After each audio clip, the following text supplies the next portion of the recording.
ಎರಡನೇ ವಿಚಾರ, ನಿನ್ನೆ ನನ್ನ ಮಾಧ್ಯಮಗಳಲ್ಲಿ ಗಮನಿಸಿದೆ, ಹೈಕೋರ್ಟು ಮೈಸೂರು ಲೋಕಸಭಾ MP ಏನು ಗೆದ್ದಿದ್ದಾರೆ ಅವ್ರಿಗೊಂದು ನೋಟಿಸ್ ಕೊಟ್ಟಿದ್ದಾರೆ. ರೇವತಿ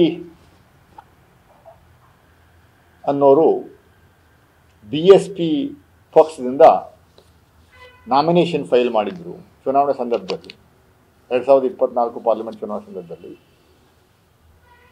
ಅವ್ರ ಅರ್ಜಿನಲ್ಲಿ ಕೆಲವು ಕಾಲಮ್ಸ್ಗಳನ್ನ ಫಿಲಪ್ ಮಾಡದೇ ಇದ್ದಿದ್ದಕ್ಕೆ ಅವತ್ತಿನ ರಿಟರ್ನಿಂಗ್ ಆಫೀಸರು ಮತ್ತು ಡೆಪ್ಟಿ ಕಮಿಷನರ್ ರಾಜೇಂದ್ರ ಅವರು ನೋಟಿಸ್ ಕೊಟ್ಟು ನೆಕ್ಸ್ಟ್ ಡೇ ಅದು ಫಿಲಪ್ ಮಾಡ್ಕೊಂಬರಕ್ಕೆ ಹೇಳಿದರು.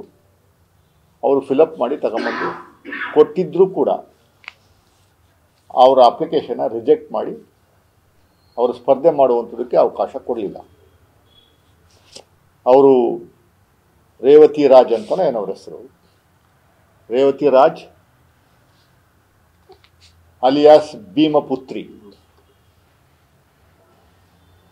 ದಲಿತ ಸಮುದಾಯಕ್ಕೆ ಸೇರಿದಂಥ ಒಂದು ಹೆಣ್ಣು ಮಗಳು. ಅವರ ಅಪ್ಲಿಕೇಶನ್ ಏಕಾಏಕಿ ರಿಜೆಕ್ಟ್ ಮಾಡಿರುವಂಥದ್ದು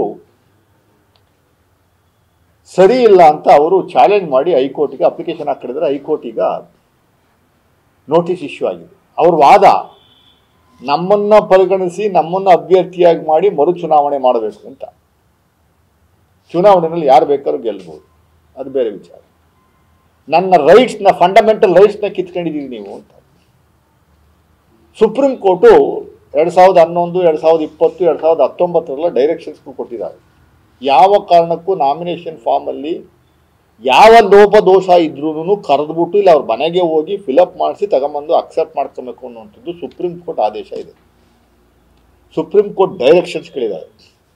ಯಾವ ಕ್ಯಾಂಡಿಡೇಟ್ಗೂ ಅವನು ಕಂಟೆಸ್ಟ್ ಮಾಡುವಂಥ ಅಧಿಕಾರವನ್ನು ಕೀಳಬಾರ್ದು, ಕಿತ್ಕೊಂಬಾರ್ದು ಅನ್ನುವಂಥದ್ದು ಬಹಳ ಸ್ಪಷ್ಟವಾಗಿದ್ದರೂ ಕೂಡ ಅವತ್ತಿನ ರಿಟರ್ನಿಂಗ್ ಆಫೀಸರು ಅವ್ರ ಅಪ್ಲಿಕೇಶನ್ ರಿಜೆಕ್ಟ್ ಮಾಡಿರುವಂಥದ್ದು ನಾವೂ ಒಪ್ಪಲ್ಲ. ಕಾಂಗ್ರೆಸ್ ಪಕ್ಷದ ಅಭ್ಯರ್ಥಿಯಾಗಿದ್ದನು ನಾನೂ ಒಪ್ಪಲ್ಲ. ನಾನು ಸಂಪೂರ್ಣವಾಗಿ ಭೀಮಪುತ್ರಿಗೆ ಸಪೋರ್ಟ್ ಮಾಡ್ತೀನಿ.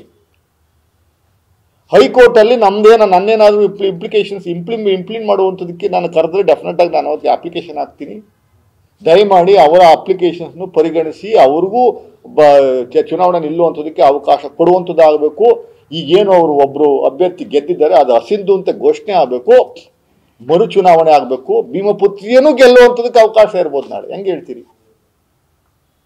ಒಬ್ಬ ಹೆಣ್ಮಗಳಿಗೆ ಓಟ್ ಹಾಕ್ಬೇಕು ಅಂತ ಇಡೀ ಕ್ಷೇತ್ರಾದ್ಯಾರ ಅವ್ರಿಗೂ ಓಟ್ ಹಾಕ್ಬೋದು. ಇಲ್ಲ ಅವರು ಒಂದಷ್ಟು ಓಟ್ಸ್ನ ತಗೊಂಡು ಗೆಲ್ಲುವಂಥ ವ್ಯಕ್ತಿ ಸೋಲುವಂಥದ್ದಕ್ಕೆ ಅವಕಾಶ ಇತ್ತು, ಸೋಲುವಂಥ ವ್ಯಕ್ತಿ ಗೆಲ್ಲುವಂಥದ್ದಕ್ಕೆ ಅವಕಾಶ ಇದ್ದಿದ್ದನ್ನು ನೀವು ತಪ್ಪಿಸುವಂಥ ಕೆಲಸವನ್ನು ಮಾಡಿಬಿಟ್ರೆ ಹೆಂಗಿದು? ಅದಕ್ಕೋಸ್ಕರ ನಾನು ಒಬ್ಬ ಅಭ್ಯರ್ಥಿಯಾಗಿ ವೈಯಕ್ತಿಕವಾಗಿ ಭೀಮಪುತ್ರಿ ಪರವಾಗಿ ನಾನು ನಿಲ್ತೀನಿ.